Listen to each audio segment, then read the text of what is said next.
কিসের সম্মুখে রাহুল রাহি আগামী পর্বে আপনারা এমনটাই দেখতে পারবেন বন্ধুরা। তো বন্ধুরা, চ্যানেলটিকে সাবস্ক্রাইব করে পুরো ভিডিওটি দেখতে থাকুন। তো গল্পের শুরুতে আমরা এমনটাই দেখতে পারবো, রাহুল বাসে করে রাহির কলেজের দিকে যায় এবং বাসে বসা থাকা কিছু দুষ্কৃতী এবং রাহুলকে খুব অ্যাটাক করতে লাগে।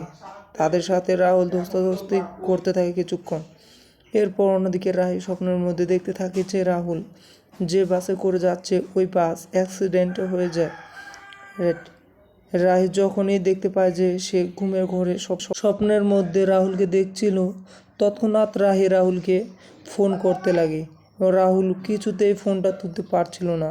এরপর হঠাৎ করে কেউ রাহুলের ফোনটা ধরে। রাহুল অ্যাক্সিডেন্ট হয়েছে, হাসপাতালে আছে। এই কথা শোনা মাত্রই রাহি কাঁদতে কাঁদতে বলে, ঝড় দুর্যোগ কেউ আজকে আমাকে আর থামাতে পারবে না। আমি আসছি রাহুল, আমি আসছি। এই বলতে ভীষণ বৃষ্টি চলে আসে এবং বিদ্যুৎ চমকাতে লাগে। বাস পড়তে থাকে চারদিকে।